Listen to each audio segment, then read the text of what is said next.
오늘 하루 가장 뜨거웠던 뉴스업 브리핑. 뉴스업 브리핑 김수민, 민동기 두 평론가 어서 오세요. 반갑습니다.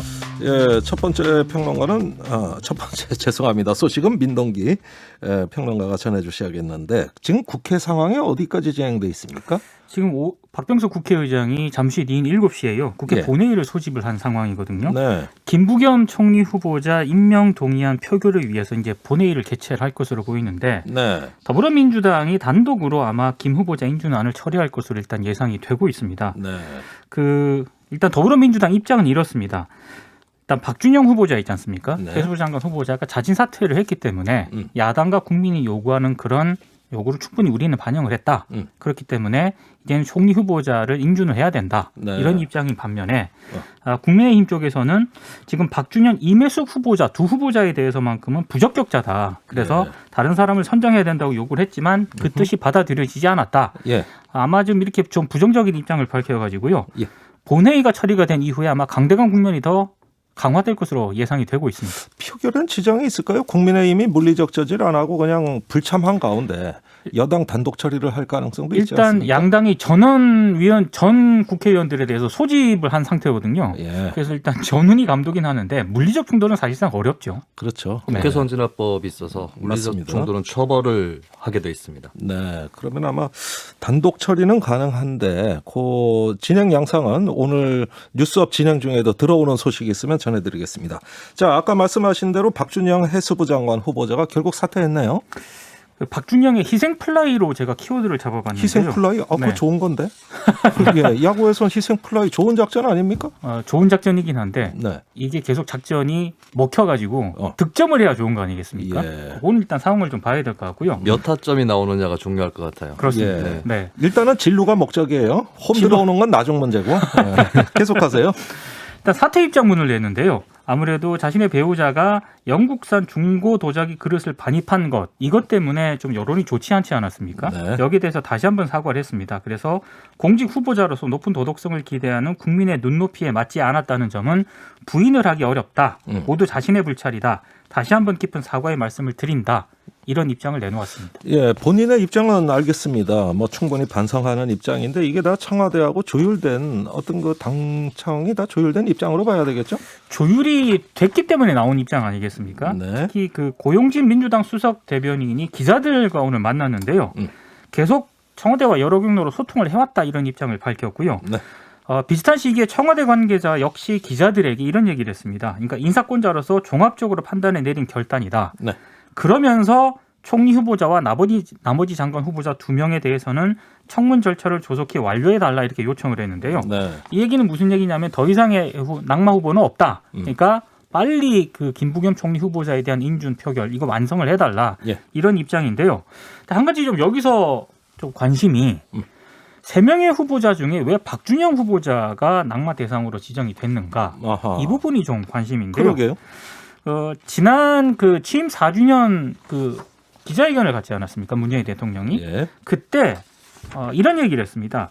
여성 장관 발탁 의지를 계속 거듭 밝혔거든요. 아하. 취임 4주년 기자회견에서 여성들의 진출이 가장 적은 분야가 과학기술 분야다. 예. 여성들이 진출을 하려면 성공한 여성들을 통해서 보는 뭐 로망이라든가 롤모델이 필요하다 이러면서 이매숙 과기부 장관 후보자를 지명한 배경을 설명을 했는데 아무래도 이런 점이 좀 작용을 한 게 아닌가. 그래요. 여기에서 또 젠더 정치 논리가 작동하는데 저는 여기서 궁금한 게 있어요. 어제 더불어민주당 초선 의원들이 긴급 회동을 해가지고 최소한 1명 이상 낙마해야 된다. 이런 네. 건의문을 냈단 말입니다. 이미 한 명이 누군지를 알고 그랬던 거 아닌가. 네네. 예, 그 연결이 좀 되는데 어떻게 보세요? 이매숙, 박준영 이 두 사람을 일단 1차 타겟으로 했던 건 맞는데 네. 아무래도 여러 고려 끝에 이제 박준영부터 먼저다. 아하. 이렇게 잡은 것 같고 여기는 이제 청와대 의중도 분명히 들어가 있는 게 예. 아까 전에 이제 여성의 진출이 가장 적은 분야가 과학기술 분야다라고 하는 예. 문 대통령 얘기를 하셨잖아요. 문재인 대통령하고 청와대가 여기에 대해서 트라우마가 있습니다. 트라우마. 첫 번째는 뭐냐?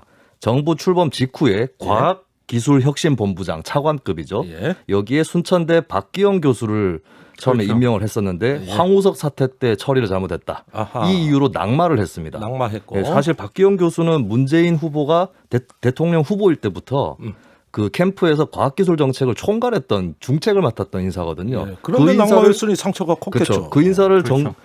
정부 부처에 쓰지를 못했다라고 하는 것이고 그리고 네. 두 번째는 이분은 남성이긴 하지만 조동호 트라우마가 있습니다. 조동호 카이스트 교수가 과학기술정보통신부 장관 후보자로 지명이 됐지만 예. 결국에 이번하고 비슷해요. 탈세 위장 전입, 학회 외유성 출장, 음흠. 뭐 부모 찬스 이것 예. 때문에 결국에 낙마했었거든요. 네. 또 이번에 낙마한다면 자존심에 돌이킬 수 없는 타격을 먹는다. 게다가 지금 청와대 비서실장이 과학기술계 출신인 유영민 실장입니다. 예. 아마 유영민 실장도 이번 인선에 굉장히 심혈을 기울여서 했을 텐데 이번에 막히게 되면은 이게 굉장히 과학기술 정책이라든지 이쪽에서는 크게 트라우마다 아하. 이런 게 작용을 하는 것 같아요. 거기에 플러스해서 문재인 정부 초기에는 그 여성 국무위원 할당제 30% 이걸 문재인 대통령이 공약으로 내세웠잖아요. 예. 그때는 좀 괜찮았습니다. 비율이. 근데 지금은 교육부, 여성가족부, 환경부, 예. 여성 국무위원이 3명밖에 없거든요. 어허. 그러니까 매우 부족한 그런 상황이기 때문에 예. 아무래도 임혜숙 후보자는 좀 관철을 시키겠다 이런 의지를 밝힌 것으로 보입니다. 아, 그렇군요. 예, 어쨌든지 간에 그런 어떤 정책적인 안배에 의해서 자, 한 명을 희생 플라이 시켰어요. 그러면 지금 삼루에 있는 김부겸 총리 후보자가 홈으로 들어옵니다. 들어올 수 있느냐 없느냐. 이게 관심 아니겠어요? 지금 홈으로 들어오려고 하고 있는데 예. 어찌됐든 국민의힘 쪽에서는 반대를 하고는 있습니다. 근데 지금 국민의힘 쪽에서도 이게 나쁜 카드가 아닌 게요. 결국에는 아마 민주당 단독으로 이제 처리를 할 겁니다. 네. 그러면 거 봐라. 여전히 더불어민주당은 아하. 재보궐선거에서 패배하고도 이렇게 독단으로 지금 모든 그 총리 인준 후보를 지금 처리하려고 한다. 이렇게 아마 공격을 할 거거든요. 네. 그래서 강대강 개치 국면이 한동안 이어지겠지만 국민의힘 쪽에서는 그렇게 나쁜 상황은 아니다. 또 이렇게 나쁜 정리가 될 것 상황 같습니다. 아니다. 자, 어쨌든지 간에 7시 지금 얼마 안 남았습니다. 지금도 계속 국회에서는 시시각각 이 문제에 대한 여야 간의 마코 협상은 계속되고 있는 것으로 보여집니다. 자, 첫 번째 소식은 뭐 이 정도로 할까요? 두 번째로 넘어가겠습니다. 김수민 평론가 어떤 소식입니까? 네, 방한 중인 에브릴 헤인스 미국 국가정보국장. 네. 이 자리는 중앙정보국 CIA와 FBI 이런 15개 정보기관을 총괄하는 역할인데요. 헤인스 정보국장이 비무장지대 DMZ를 오늘 찾았습니다. 이 뉴스의 비밀은 나잡아봐라. 나잡아봐라가 북한에 네. 대한 얘기는 아닐 것 같고. 여러 군데에 대한 얘기일 수 있는데 이 나잡아봐라의 특징은 소리를 내면서 자신의 위치를 알려준다라고 예. 하는 것에 있죠. 그러니까 보통 정보기관회장이라 그러면 그림자처럼 네. 은밀하게 움직이고 동선이 잘 안 드러나거든요. 네네, 근데 뭐 그렇습니다. 일정까지 얘기되는 거 보니까 뭐 네. 다 드러나는 거 아니, 근데 아닙니까? 한국에 이거? 오기 전부터요. 예. 한미일 정보기관 수장이 일본에서 만난다는 얘기까지 이미 다 사전에 보도가 돼가지고 네. 예. 정보기관장의 어떤 역할을 수행하러 온 게 아니라 응. 차라리 외교부 장관 역할을 하러 온 게 아닌가. 네. 그게 의심이 들 정도로 좀 이상한 행보를 보이고 있긴 합니다. 네, 그래요. 그래 그게- 어떤 일정이 이야기되고 있어요? 네, 말씀하셨다시피 이미 11일 일본 도쿄에서 기타무라 시게로 일본 국가안보국장이랑 회담을 했고 네. 12일 오전에 박지원 국가정보원장 그리고 다키자와 히로야키 일본 내각정보관 이렇게 한미일 3국 정보기관장 회의를 가졌단 말이죠. 네. 근데 사실 일본에서의 동선보다 한국에서의 동선이 조금 더 훤히 드러나 있다라고 하는 평가들이 좀 많이 참 있습니다. 특이하네, 그거 네, 참. 그래서 평택의 주한미군 오산 공군기지를 통해서 입국을 했는데 예. 과거에는 미국의 그 정보기관장은 한국에 오더라도 동선이라든지 위치 이런 것들을 노출을 하지 않았거든요. 그렇죠. 그거하고 완전히 다른 행보를 그러다 하고 몰래 있습니다. 사진 찍힌 사람은 한두 명 있었어요. 아, 네네. 예. 한겨레 기자가 카메라 기자. 예, 한겨레 그렇죠. 특종이었어요. CIA 예. 국장이 방한한 거를 네. 몰래 숨었다가 찍혀가지고 예. 네, 그 단독 특종을 했었죠. 단독 네, 특종했었죠. 그렇죠. 그건 들킨 거고 예. 예, 노출한 것은 없었다라고 하는 건데요. 오늘 오전에 파주시의 통일대교를 건너서 DMZ를 방문을 했다고 하는데 구체적인 일정은 공개가 안 됐습니다만은 예. 공동경비구역 JSA라든지 유엔사 관할 경계 초소, 그러니까 북한 땅을 볼 수 있는 곳이죠. 예, 그쪽을 들렀을 가능성이 높다라고 합니다. 그리고 북측하고 혹시 DMZ에서 접촉하는 거 아니냐, 뭐 이런 보도가 나오기는 했었는데요. 현재 그건 좀 아닌 것 같아요. 네, 북한이 미국하고 협상을 거부를 하고 있는 것이고, 네. 예, 아닌 것 같다 이런 생각이 뭐 상식적으로 드는 건데 예. 또 뭐 글쎄요, 아쉬움이라든지 미련이 남은 사람들이 실무진 차원에서 기대하는 접촉을 분들도 하는 가능성. 있겠죠. 이것도 네. 예, 그런 기대 삼아서 좀 그런 관측이 나온 것 근데 같습니다. 북한한 실무진들하고 비밀리에 DMZ에서 접촉을 하려 했다면은 네. 이렇게 떠들썩하게 오진 않았을 것 같습니다. 그렇죠. 아, 그게 허를 찌르기 위해서 일부러 되게 떠들썩하게 해놓고 진짜로 몰래 만나버리는 저는 전에 이런 상황도 있을 트럼프 수 있죠. 대통령이 판문점에서 김정은 위원장 만났잖아요. 네. 그걸 일본에서 발표했단 말이에요. 네. 그때는 안 믿었어요. 에이 설마 워낙 그렇게 특이한 대통령이라 할지라도 그 완전히 저 번개팅 아닙니까? 그렇죠. 이게 나는 그런 정상회담 본 적이 없거든. 근데 진짜 만나더라고. 네. 그러니까 요즘은 확언을 하면 안 돼. 끝까지 봐야 돼. 그렇습니다. 예. 네, 공을 끝까지 봐야 됩니다. 예, 공을 끝까지. 네. 그리고 이제 일정을 곧 조율을 해서 또 문재인 대통령 예방이라든지 서훈 국가안보실장과의 면담 예. 이런 일정들을 추진을 할 계획이고요. 다만 통일부 관계자와의 면담 계획은 없다라고 예. 합니다. 이 방안에 대해서 브루스 클링커 헤리티지 재단 선임연구원이 한 얘기가 있는데 예. DMZ를 직접 찾으면 한순간에 한반도 상황이 얼마나 위험해질 수 있는지를 깨닫게 된다. 예. 이런 긴장을 잘 이해하기 위해서 헤인스 국가정보국장이 DMZ를 찾았을 것이다. 이런 관측을 했습니다. 그러니까 이게 얼마나 위험한 공간인지 직접 눈으로 봤으니까 네. 우리 정부의 대북전단 살포 금지는 이해할 만하다. 여기까지 갈 수 있는 거예요. 그거는 한번 그, 네, 예, 헤인스 그 국장이 위험하다잖아요. 해봐야 될것 같습니다. 위험하다는 거 아니에요. 너무 나간 해석 아닐까요? 그걸 보려면은 그 에드벌룬 날리는 그 자리로 가봐야 되지 않을까 싶은데요. 예, 네. 뭐 확성기 이런 것도 다 보고 그러면 네네. 이거 단속 잘하는구나. 네. 예, 이럴 수도 있는 거예요. 자, 헤인스 국장의 DMZ에 방문한 게 이렇게 드러나는 이유는 뭔가 메시지를 주기 위한 거 아니에요? 네, 그렇습니다. 예, 이건 정치적인 시그널로 보인단 말이에요. 그렇습니다. 네. 북한에 무슨 메시지를 주려고 하는 거는 명확해 보이는데 그럼 그게 무엇이겠느냐 한번 따져보기 전에 역대 미국 대통령의 DMZ 방문 사례를 좀 네. 살펴봤습니다. 모든 레이건 이후에 모든 미국 대통령이 DMZ를 한 번씩 왔다 갔거든요. 네. 레이건 대통령이 1983년에 최초로 방문했는데 거기에서 뭐라고 얘기했냐면 공산주의와 대치한 최전선이라고 하면서도 북한 사람들과 얼굴을 맞대는 지점. 아하. 그러니까 한마디로 싸움과 대화의 모든 양면에서의 최전선이다. 네. 이거를 이제 처음부터 강조를 했던 셈이죠. 그렇군요. 근데 와서 경고 삼아서 얘기를 한 사람들도 있었습니다. 클린턴 대통령은 1993년 7월에 방문을 해서 북한이 핵무기를 사용한다면 종말. 네. 이라고 그때 NPT 탈퇴를 북한이 했을 때였거든요. 예. 그런 경고 삼아 왔었고 아니 그리고 그 이듬해 94년에 영변 핵시설 폭격하려고 그랬잖아요. 그렇습니다. 맞습니다. 네, 그래서 꼭 온다고 해서 뭐 대화하자 이런 표시만은 아니었었다. 과거 역사를 보면 그리고 부시 대통령 같은 경우도 아들 부시죠. 악의 축 발언, 북한 네. 이라크 이란은 악의 축이다. 이 발언을 하고 나서 한 달 만에 DMZ에 왔었습니다. 그런 것들을 보면 이제 이쪽이 긴장을 조성하는 메시지를 주기에도 알맞은 장소다라고 볼 수는 있겠지만 근데 최근에 북한이라든지 미국 이쪽의 동향을 보면은 북한의 도발 행위는 어느 정도는 해왔었지만 극한 대결로 최근에 뭐 서로 간에 험악한 말이 오간다거나 그런 적은 없었죠. 그렇다면 결국에 대화 촉구의 성격이 크다라고 볼 수가 있겠고 그리고 한간에서는 이게 북한뿐만 아니라 중국 근처에서 한미일 삼각 협력이 잘 되고 있다. 이런 것을 보여주려는 의도는 있는 거 아니냐 이런 얘기도 나오고 있습니다. 자, 그렇다면 일단 중국에도 멀리 리모트 컨트롤 이렇게 먼 신호를 보내면서 당장 북한은 대화로 좀 끌어당기는 네. 이런 어떤 그 신호를 발신하는데 DMZ 방문의 역할이 있느냐? 이게 관심사 아닙니까? 그렇습니다. 최근의 흐름들을 좀 살펴보면은 미국이 대북 정책을 검토를 했다고 하고 그 네. 결과를 설명하기 위해서 북한 쪽에다가 접촉을 타진했다 이런 보도가 나갔었는데 이에 대해서 북한이 잘 접수했다 일단 그렇게 반응을 했다고 알려졌거든요. 이건 조금 괜찮은 반응인데. 그렇습니다. 네. 그래서 이제 이런 흐름들을 보면은 일단 세부 내용을 알리지 않고 있습니다. 미국이 왜냐하면 북한에게 먼저 알려주겠다라고 할 만큼 좀 접촉이나 대화에 더 무게를 싣고 있다라고 하는 것이고 그리고 중국 견제를 위해서라도 한반도 문제라든지 또 북미 관계 이런 쪽에 신경을 많이 쓰고 또 한국이라든지 일본과의 동맹을 강화해야 된다. 이게 분명한 바이든 정부의 흐름이거든요. 네. 그렇다면 이제 대화를 촉구하러 왔다라고 하는 것은 어느 정도 신빙성이 커 보인다라고 볼 수가 있는데 이제 앞으로가 어떻게 될 거냐. 예. 이게 이제 관건이 될 것 같습니다.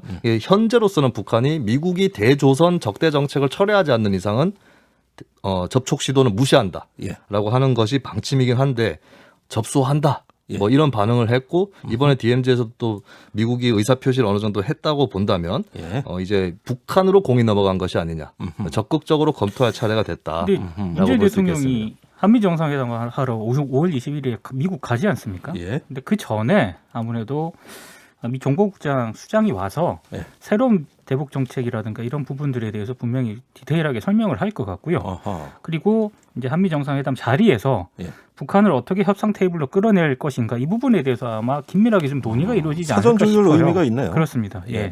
자, 그러면은 한미 정상회담 전에 북한과 미국 간의 마쿠 대화가 이루어진다면 한미 정상회담은 크게 성공할 수가 있고 그렇죠. 네. 그 반대로 간다면 문 대통령이 힘이 빠져서 오는 거예요. 이 최악의 경우는 5월 21일 정상회담 전에 예. 북한이 SLBM이라든지 뭐 인공위성 시험 발사라든지 이런 도발 행위를 할 때 그렇게 되면은 틀어지는 건데 이번에 이 헤인스 국장이 와서 그거 하지 마라. 좀 기다려라. 진정시켜놓고. 네, 이렇게. 그리고 예. 빨리 그거 접수했다고 하는 거 검토 좀 해봐라. 예, 이런 신호를 준 게 아닌가 그렇게 사실 보여집니다. 그게 가장 포인트인 것 같습니다. 알겠습니다. 정상회담과 연결지어서 이번 정보국장의 방문을 보자. 이게 아주 중요한 맥락이라는 그렇습니다. 거.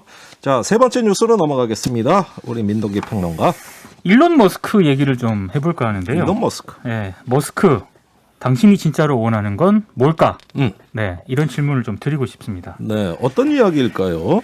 자, 뉴스에 보니까 머스크가 트위터에서 테슬라가 비트코인을 이용한 차량 구매를 중단했다. 이건 뭡니까? 비트코인 안 쓰겠다 이 얘기 아닙니까? 그러니까 이게 비트코인을 사용한 테슬라 차량 구매 허용을 원래 하겠다라고 이제 했었는데 예. 갑자기 이걸 중단하겠다라고 선언을 했습니다. 이유는 화석 연료 사용 급증이 우려된다 이런 이유를 들었는데요. 예. 원래는 그 머스크가 가상화폐 가치를 옹호하면서 세계적인 코인 광풍을 촉발한 그런 대표적인 인물입니다. 그렇죠. 예. 근데 갑자기 이제 이런 선언 때문에 비트코인 가격이 급락을 했고요. 예. 어제 보니까 분명히 한 6,900만 원대까지 갔었거든요. 예. 근데 머스크의 이 트위터 글 이후에 예. 5,800만 원대까지 추락을 와, 했다가 거의 1,000만 원. 그렇습니다. 제가 오전에 확인한 게 한 6,300만 원대까지 거래했는데 아마 지금 네. 조금 달라졌긴 했을 것 같은데 예. 어찌됐든 지금 폭락 때문에요. 이 비트코인에 투자했던 사람들은 머스크를 향해서 이 배신자라고 지금 굉장히 광분을 하고 있는 그런 상황입니다. 예, 아니 뭐 광분이라고 정당한 분노인데, 네. 예, 그 광분이란 표현은 방송용으로는 적절하지 않다는 생각이 드네. 그래도 굉장히 분노가 예. 극으로 치닫고 있기 때문에 그렇게 얘기하시죠. 그렇게 격분했다. 격분했다. 격분했다. 자, 비트코인이 도대체 뭐 환경 파괴를 얼마나 한다고 이걸 또 거론을 하는 겁니까? 이거를 굉장히 복잡하게 설명이 돼 있던데요. 그냥 간단하게 예. 거칠게 요약을 하면은 이 비트코인은 복잡한 암호 코드를 풀어야 되거든요. 네. 그걸 통해서 이른바 채굴이라는 걸 해야 되는데 채굴. 예. 역시 이게 또 개인 간의 어떤 네트워크를 기반으로 하다 보니까 또 그 네트워크를 전부 공공장부에 기록을 합니다. 예. 그러니까 이 과정에서 컴퓨터 연산이 빡대하게 일어날 수밖에 없는데 아하. 이렇게 되면은 전력 소모가 굉장히 크다는 게 이제 전문가들 지적이고요. 그래요. 이 가상화폐 사이트가 있거든요.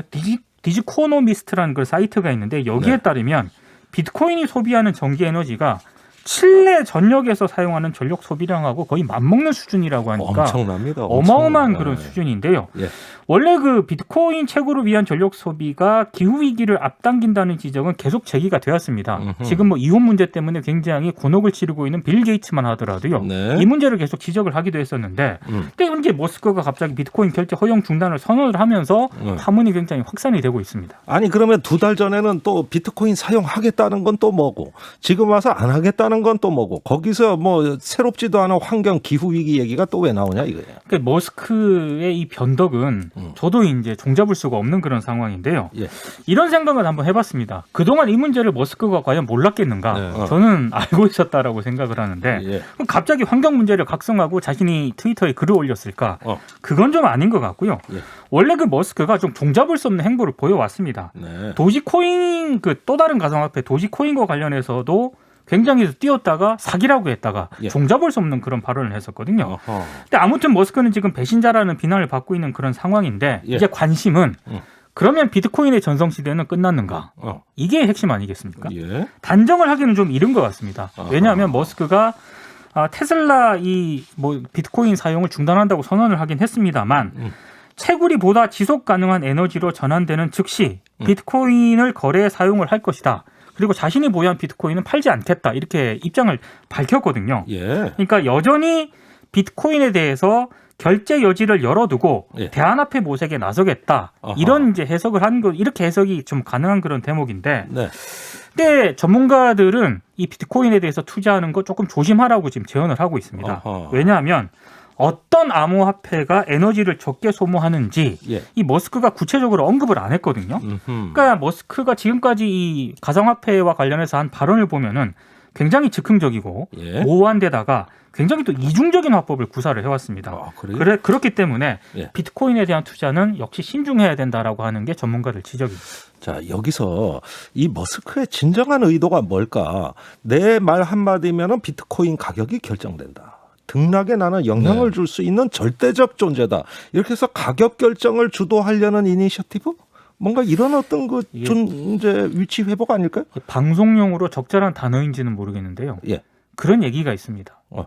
그 관심을 많이 받고 싶어하는 그 사람. 네. 두 글자로 얘기를 해야 되는데 이게 방송용으로 적절한지는 몰라서 그냥 제가 생각을 영어로 하겠습니다. 프로보커터라고 합시다. 네, 이렇게 하면은 괜찮습니다. 아, 근데 그렇게 설명하는 건 너무 단순한 것 같고 예. 어쨌든 큰 손으로서 본인 아하. 결정력을 보여주려고 하는 건 맞는 것 같다. 아하. 그 이후에 그 너머의 목적에 대해서는 잘 모르겠지만 예. 네. 그런 의미에서는 정치판으로 비유를 하면 한국의 예. 김종인 전 비대위원장과 좀 비슷한 존재가 아닌가. 아. 비트코인에서의 예. 그러면 뭐 뭐 어떤 김종인 비판의 의도를 위원장이 담고 있는 뭐 건 아닙니다. 한국의 일론 머스크 같다. 네. 예? 그렇게 김종인 위원장 비춰진다. 때문에 국민의힘 또 이게 요동이 치지 않습니까? 예. 위아래로. 김종인 전 위원장이 이 얘기를 들으면 좋아할지는 잘 모르겠습니다. 아니 한국의 일론 머스크가 또 그럼 좋아하겠죠. 예, 자기 말 한마디에 네네. 예, 정치권이 출렁출렁하고 그렇습니다. 예, 그 해석하느라고 우리 시사평론가들 바빠지고. 네. 예. 일거리도 생겨나고. 예, 알겠습니다. 뉴스업 브리핑 여기까지입니다. 김수민, 민동기 두 평론가 수고 많으셨어요. 고맙습니다.